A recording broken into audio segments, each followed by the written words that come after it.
अरबी समुद्रातील छत्रपती शिवाजी महाराजांच्या शिवस्मारकाला मुहूर्त कधी मिळणार असा प्रश्न ठाकरेंच्या शिवसेनेचे खासदार संजय राऊतांनी विचारलाय।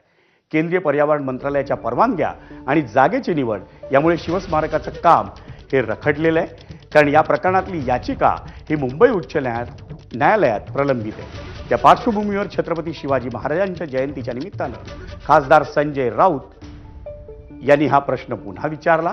अरबी समुद्रातील शिवस्मारकाचं काय झालं हा प्रश्न मुख्यमंत्री देवेंद्र फडणवीसांना पुन्हा विचारला पाहिजे असं संजय राऊतांनी म्हटलंय। 24 डिसेंबर 2016 रोजी पंतप्रधान नरेंद्र मोदी यांच्या हस्ते अरबी समुद्रातल्या शिवस्मारकाच्या संभाव्य जागी जलपूजन झालं होतं।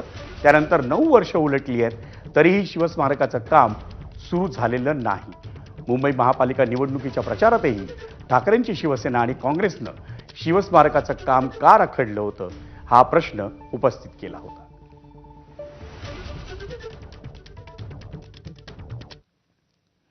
आपण पाहूयात मुंबई नजीकच्या अरबी समुद्रातील शिवस्मारकासंदर्भात विविध मान्यवरांनी दिलेल्या प्रतिक्रिया। फ्रान्सचे अध्यक्ष मॅक्रॉन यांना घेऊन गेटवे ऑफ इंडियाला गेले होते।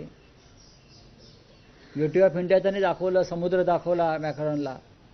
खरं म्हणजे त्यांना त्यावेळेला त्या समुद्रामध्ये आपण 10 वर्षापूर्वी छत्रपती शिवाजी महाराजांच्या स्मारकाचा जलाभिषेक केला होता, हे स्मरण त्यांना व्हायला पाहिजे होतं, पण त्यांना आता स्मरण होणार नाही, कारण निवडणुका नाही आहेत। विधान देवेंद्र फडणवीस यांना स्मरण असायला पाहिजे।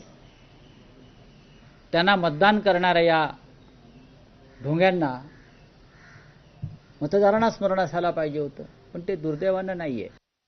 अरबी समुद्रातलं जे शिवस्मारक होणार होतं त्याला 10 वर्ष झालं, अजून मुहूर्त मिळाला। मी याच्याबद्दल किती वेळा बोलले तुम्हाला माहितीच आहे।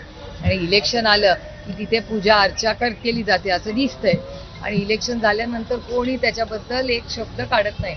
आपला सगळ्यांचा अनुभव झालाय तिथे। मला असं वाटतं पहिल्यांदा जेव्हा काय त्यांनी सुरुवात करायचं केलं त्यालाच काहीतरी 5-10 कोटी रुपये खर्च केले होते, मला आठवतंय। तेव्हा आम्ही हा प्रश्न उचलला होता, पण आता मला नाही वाटत त्यांच्या त्या अजेंडावर ते राहिले आता विषय।